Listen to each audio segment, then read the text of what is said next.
Hello friends, তোমাদের জন্য আরেকটা গুড নিউজ নিয়ে চলে এসেছি। আজকাল ব্যাপারে স্বাস্থ্য ভবন থেকে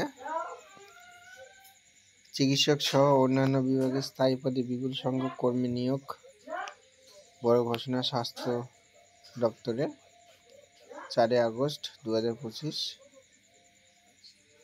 স্থায়ী পদে বিরাট সংখ্যক নিয়োগ হতে চলেছে রাজ্যের স্বাস্থ্য দপ্তরে।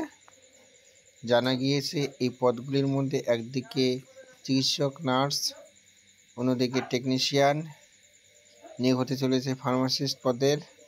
সেই সঙ্গে ডাক্তারি পড়ুয়াদের কথা ভেবে তাদের জন্য নিয়োগ হবে শিক্ষক, চিকিৎসক।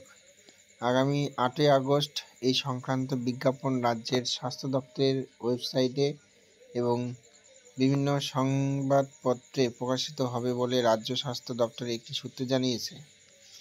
যদিও ডক্টর সুদীপ্ত রায় এ বিষয়ে কোনো মন্তব্য করেননি। এখানে দেখে নাও কতজন 1227 জন চিকিৎসককে নিয়োগ করা হতে চলেছে। আর নার্সিং বিভাগ গ্রেড 2-তে 5018 জন নার্স, তাদের মধ্যে 344 জন পুরুষ। এই নিয়োগের মধ্যে মেডিকেল এডুকেশন সার্ভিস এর আওতাধীনে নিয়োগ করা হবে 621 জন অ্যাসিস্ট্যান্ট প্রফেসর। এদের মধ্যে সবচেয়ে বেশি সংখ্যক নিয়োগ করা হবে জেনারেল মেডিসিন বিভাগে, সেখানে নিয়োগ করা হবে 48 জন অ্যাসিস্ট্যান্ট প্রফেসরকে। সংখ্যার হিসেবে এরপরে রয়েছে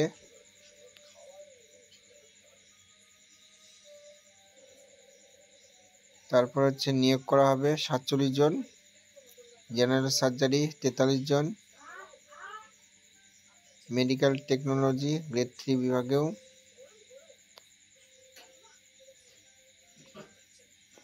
স্বাস্থ্যসাথী কার্ড, তার মানে নার্সিংয়ে 5018 জন মাত্র নিয়োগ হবে। তার মধ্যে থাকবে বিএসসি, থাকবে জিএনএম, থাকবে, সংখ্যাটা খুব কম। আর মাত্র 344 জন পুরুষ, যেখানে আগে 500 জন ছিল সেখানে কমিয়ে দিয়েছে 344 জন পুরুষ। যাই হোক, মনে হচ্ছে একদম কনফার্ম না, মনে হচ্ছে ভোটের আগে একটা রিক্রুটমেন্ট ছাড়বে। তো তোমরা রেডি হয়ে যাও ইন্টারভিউর জন্য, ফর্ম ফিল আপের জন্য। আপাতত এই পর্যন্ত।